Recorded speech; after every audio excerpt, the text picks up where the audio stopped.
Good morning students. I hope सभी बच्चे घर पर अच्छे से हैं और अच्छे से वर्कशीट कर रहे हैं। हमने अपनी लास्ट वर्कशीट में वेदर और क्लाइमेट यानी कि मौसम और जलवायु के बीच में अंतर समझने का प्रयास किया था। हमने ये समझा था कि वेदर जो है वो हर पल हर क्षण बदल सकता है, जबकि जो क्लाइमेट यानी कि जलवायु है वो 30 से 40 साल तक कई लंबे समय तक एक जैसी रहती है।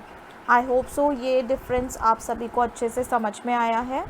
हम आज की वर्कशीट में सीजन्स यानी कि ऋतुओं के बारे में पढ़ेंगे, लेकिन उसको जानने से पहले हम आज के 4-5 इम्पॉर्टेंट पॉइंट्स हैं जिसके बारे में हम अच्छे से पढ़ने की कोशिश करेंगे और समझने का प्रयास करेंगे।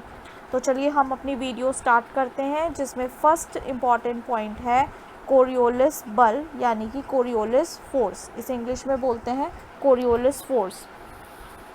यहाँ पर हमने देखा कि एक पिक्चर है जिसमें अर्थ जो है, पृथ्वी जो है वो रोटेट कर रही है वेस्ट से ईस्ट डायरेक्शन की तरफ, यानी कि पश्चिम से पूरब की दिशा की तरफ।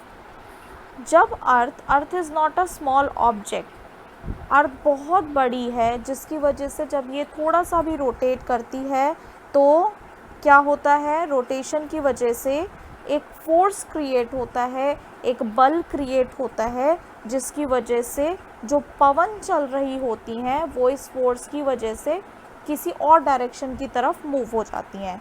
चलिए मैं आपको एक एग्जांपल से बताती हूँ। यहाँ पर देखिए, ये एक बच्चा है जो कि भूमध्य रेखा के पास खड़ा है और इसने एक कागज़ का एरोप्लेन फेंका जो कि किस साइड, किस डायरेक्शन में मूव हो गया, ये मूव हो गया लेफ़्ट हैंड साइड। क्यों मूव हो गया लेफ़्ट हैंड साइड? क्योंकि जो कागज़ का एरोप्लेन है ये पवनों की वजह से, पवन जिस डायरेक्शन में मूव कर रही है उसी डायरेक्शन में ये कागज़ का एरोप्लेन भी मूव कर रहा है।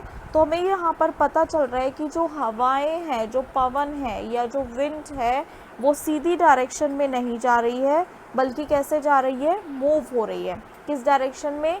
लेफ़्ट डायरेक्शन में। ये हमने पढ़ा दक्षिणी गोलार्ध के बारे में। चलिए जानने की कोशिश करते हैं कि उत्तरी गोलार्ध में क्या होता है। इस बच्चे का एरोप्लेन देखो किस डायरेक्शन में मूव हो रहा है, is moving in towards to the right hand side.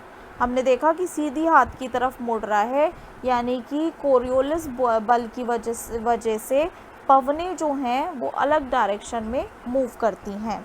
हमने ये पढ़ा कि इस बल के कारण पवनें उत्तरी गोलार्ध में, हम यहाँ पर देखिए उत्तरी गोलार्ध में जो है वो दाहिने ओर मुड़ती हैं, जबकि दक्षिणी गोलार्ध में ये देखिए बाईं ओर मुड़ती हैं। इसे ही फैरल का नियम भी कहा जाता है।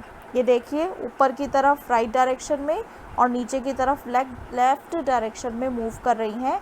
इसी को ही कोरियोलिस बल या फैरल का नियम कहा जाता है। आगे बढ़ते हैं। नेक्स्ट है जेट धाराएं। जेट धाराएं, जैसा नाम ही पता है, जेट कैसा होता है, जेट एरोप्लेन या जो जेट्स प्लेन हम देखते हैं वो एकदम स्पीड से जाते हैं, बहुत ही तेज़ स्पीड में जाते हैं, वैसे ही ये जेट धाराएं होती हैं। अब ये देखिए, ये एक सैटेलाइट पिक्चर है। हम देख रहे हैं कि ये जो रेड है ये क्या है, ये हवाएं हैं, पवनें हैं। ये देखिए कितनी तेज़ मूव कर रही हैं ये पवनें। तो जो जेट धाराएं हैं ये आपको पृथ्वी के 27 डिग्री से लेकर 30 डिग्री उत्तर, यानी कि सिर्फ नॉर्दर्न पार्ट के अक्षांश के बीच वायुमंडल की क्षोभमंडल परत यानी कि ट्रोपोस्फेयर में कितनी ऊंचाई पर, पृथ्वी की सतह से 12,000 मीटर से अधिक ऊपर, सरफेस से 12,000 मीटर से ऊपर के एरिया में ये पवनें चलती हैं, ये धाराएं चलती हैं। ये जो हैं इनकी गति जो है गर्मियों में 110 किलोमीटर प्रति घंटा है और सर्दियों में 184 किलोमीटर प्रति घंटा है, यानी कि इनकी स्पीड बहुत तेज़ होती है। ये बहुत तेज़ी से पवनें, धाराएं चलती हैं। इनकी स्पीड की वजह से ही इनका नाम पड़ा है जेट धाराएं। तीसरा हमारा जो पॉइंट है वो है पश्चिमी चक्रवातीय विक्षोभ। अब इसको समझिए, अच्छे से समझने का प्रयास करिए। यहाँ पर आपको एक पिक्चर दी गई है, पिक्चर आप सबको दिखाई दे रही है। यहाँ पर मेडिटेरियन सी है, जिसको हम हिंदी में बोलते हैं भूमध्य सागर। क्या बोलते हैं? भूमध्य सागर। और ये हमारा है इंडिया यहाँ पर। अब हमने क्या देखा कि सर्दियों में कई बार हमें देखने को मिलता है कि तूफ़ान सा आता है, बहुत हलचल सी होती है। तो ये कैसे होती है कि भूमध्य सागर, ये जो भूमध्य सागर है, यहाँ से आने वाली पश्चिमी प्रवाह के कारण ऐसा होता है। ये प्राय जो हवाएं हैं यहाँ हाई प्रेशर एरियाज से भारत में आ जाती हैं लो प्रेशर एरियाज़ की तरफ। और यहाँ पर देखिए, आपको दिखाई दे रहा होगा, हाई प्रेशर से लो प्रेशर की तरफ आ रही है।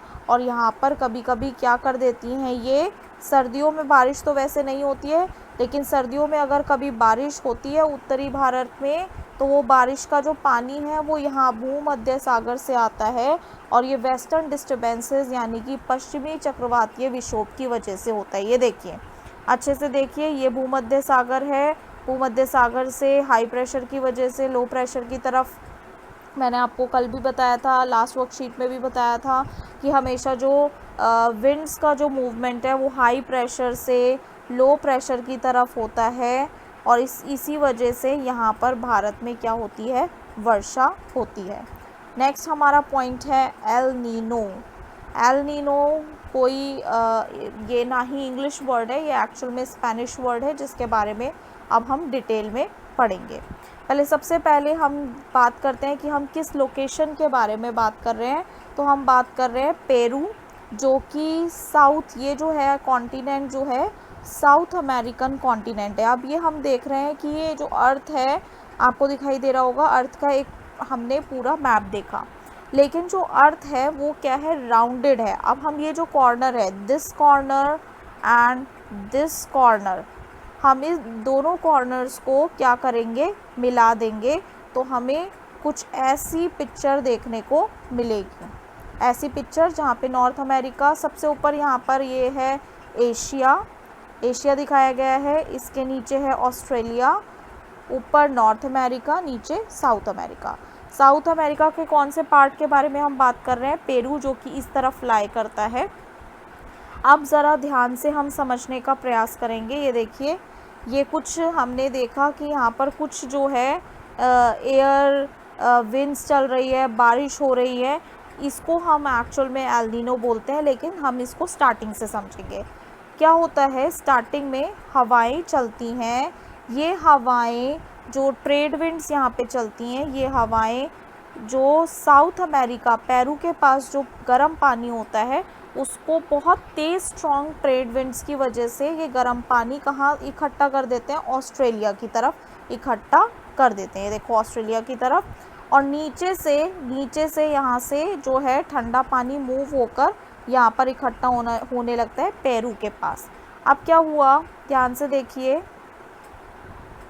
यहाँ पर देखिए कि वार्म एयर की वजह से, वार्म एयर यानी कि टेम्परेचर क्या है, हाई, टेम्परेचर हाई होने की वजह से इवेपोरेशन होता है। इवेपोरेशन, ऊपर की तरफ हवाएं जाती हैं और बहुत ऑस्ट्रेलिया की तरफ बहुत ज़्यादा वर्षा करती हैं। हमें ये चीज़ देखना है कि नॉर्मली क्या होता है कि पेरू की तरफ से हवाएं चलती हैं, ट्रेड विंड्स होती हैं, व्यापारिक पवनें होती हैं जो बहुत स्ट्रॉन्ग होती हैं, और पेरू की तरफ से गर्म हवाओं को लेकर आती हैं, यहाँ से गर्म हवाएं लेकर आती हैं और यहाँ पर इकट्ठा कर देती हैं। सारी गर्म हवाएं ऑस्ट्रेलिया की तरफ आ गई हैं, जिसकी वजह से पेरू की तरफ से गर्म हवाएं, गर्म पानी हट चुका है, ठंडा पानी शुरू हुआ है और ऊपर यहाँ पर इकट्ठा हो गया है, और इस तरफ है वार्म वाटर, जिसकी वजह से इवेपोरेशन होता है और ऑस्ट्रेलिया पे बहुत ज़्यादा, ऑस्ट्रेलिया साइड पर बहुत ज़्यादा बारिश होती है। ये नॉर्मल सिचुएशन है, ये एल नीनो नहीं है, ये नॉर्मल सिचुएशन है। अब इसकी अपोजिट सिचुएशन को हम एल नीनो बोलते हैं। अब इसको समझिए, ये देखिए, यहाँ पे वार्म वाटर था, इस तरीके से एयर सर्कुलेशन हो रहा था, अब सर्कुलेशन डाइवर्ट हो गया, चेंज हो गया। अब जो हैं व्यापारिक पवनें जो हैं वो पानी को, जो पेरू के पास जो पानी था, ठंडा पानी यहाँ पर था, लेकिन अब क्या हो गया है, गर्म पानी। गर्म पानी कैसे हो गया है, पहले ये पवनें जो थी वो यहाँ से गर्म पानी को लेकर कहाँ इकट्ठा करती थी, ऑस्ट्रेलिया के पास, क्योंकि ये पवनें बहुत ज़्यादा स्ट्रॉन्ग थी। लेकिन अब ये पवनें क्या हो गई हैं, स्ट्रॉन्ग नहीं हैं, वीक हो गई हैं, जिसकी वजह से ये पानी को इकट्ठा यहीं पर, पहले ये ऐसे मूव करती थी, लेकिन अब ये पवनें वीक होने की वजह से ये देखो पेरू की तरफ गर्म पानी इकट्ठा है, और पेरू की तरफ गर्म पानी इकट्ठा होने की वजह से अब क्या होगी, यहीं से इवेपोरेशन होगा और पेरू की तरफ बहुत ज़्यादा वर्षा होगी। अब ऑस्ट्रेलिया की तरफ वर्षा नहीं होगी, ऑस्ट्रेलिया की तरफ सूखा पड़ जाएगा, और वर्षा देखो किधर हो रही है, पेरू की तरफ वर्षा हो रही है। तो ठंडी पेरू जलधारा के स्थान पर, पहले यहाँ पर ठंडा था, लेकिन अब बाद में क्या हो गया, गर्म हो गया, तो ठंडी जलधारा के स्थान पर गर्म जलधारा के विकास को ही हम एल नीनो बोलते हैं। एल नीनो स्पेनिश शब्द है जिसका अर्थ होता है बच्चा, तथा जो कि बेबी क्राइस्ट को व्यक्त करता है, क्योंकि यह धारा क्रिसमस के टाइम पर डेवलप होती हैं, बहना शुरू करती हैं, इसीलिए यहाँ इसका नाम जो है स्पेनिश वर्ड से आया है। एल नीनो जो है, अभी आपने समझा कि किस तरीके से ये नॉर्मल सिचुएशन था, और एल नीनो का सिचुएशन में ये वार्म वाटर यहाँ पर नहीं पहुँच पाता, क्योंकि जो व्यापारिक पवनें हैं वो ज़्यादा स्ट्रॉन्ग नहीं है, और वो यहीं पर ही, ये जो कूल हमें दिखाई दे रहा है, वो यहीं पर वार्म वाटर को कलेक्ट कर देती है, और इवेपोरेशन यहीं पर होता है, वर्षा भी यहीं पर होती है। पेरू साइड पर बहुत ज़्यादा वर्षा होती है, जबकि ऑस्ट्रेलिया की तरफ ज़्यादा वर्षा नहीं होती है। हम अब नेक्स्ट कॉन्सेप्ट की तरफ बढ़ रहे हैं, वो है मॉनसून। मॉनसून शब्द मैंने आपको लास्ट वर्कशीट में भी बताया था। मॉनसून शब्द की उत्पत्ति अरबी शब्द मौसम से हुई है, जिसका शाब्दिक अर्थ मौसम है। मौसम का अर्थ क्या होता है कि एक वर्ष के दौरान वायु की जो दिशा है उसमें ऋतु के अनुसार परिवर्तन को ही हम मॉनसून कहते हैं। तो हमारे भारतवर्ष में 4 ऋतुओं को पहचाना जा सकता है ईजिली: शीत ऋतु, ग्रीष्म ऋतु, मॉनसून का आगमन और मॉनसून की वापसी। सबसे पहले हम पढ़ रहे हैं ग्रीष्म ऋतु के बारे में। पहले ये देखिए, गर्मियों में हमने देखा है कि लैंड जो है, जो ऊपर हमारा उत्तरी भाग है, वो बहुत जल्दी गर्म हो जाता है। सबसे पहले ग्रीष्म ऋतु का टाइम पीरियड देखेंगे। इसका टाइम पीरियड है मार्च से मई।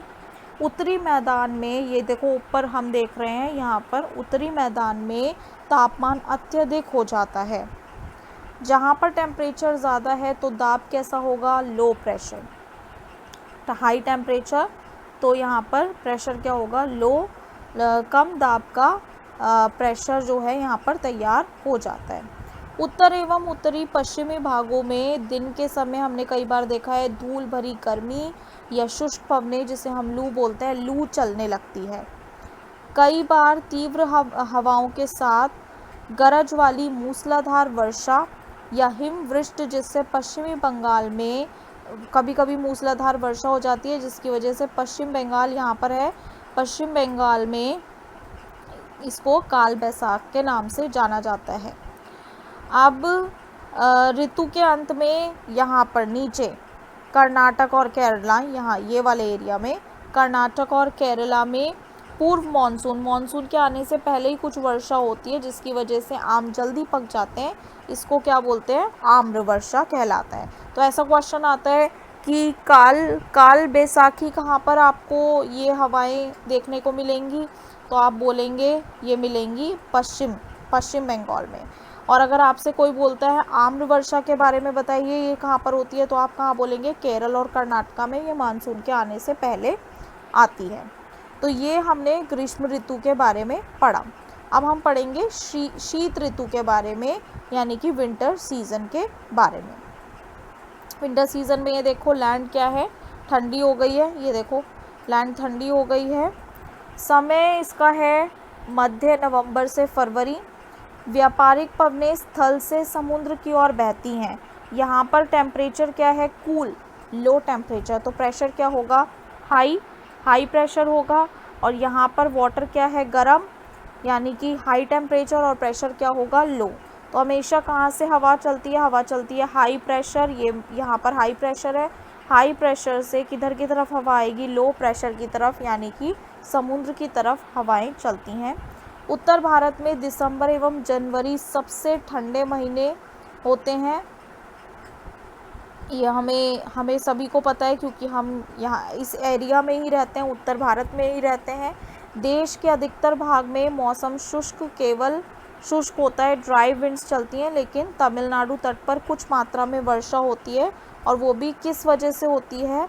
साइक्लोन्स के वजह से, हिट होने की वजह से, या फिर जो विंड्स है वो विंड्स के मूवमेंट की वजह से। जब ये विंड्स मूव करती हैं, हमने देखा यहाँ कूल इस एरिया से हाई प्रेशर से लो प्रेशर की तरफ आई, लेकिन कुछ जो विंड्स हैं वो यहाँ वाले हाई प्रेशर से बे ऑफ बंगाल होते हुए यहाँ तमिलनाडु पहुँचती हैं, जिसकी वजह से वो बे ऑफ बंगाल से जब आती हैं तो पानी अपने साथ लेकर चलती हैं ये हवाएं, और तमिलनाडु में वर्षा कर देती हैं।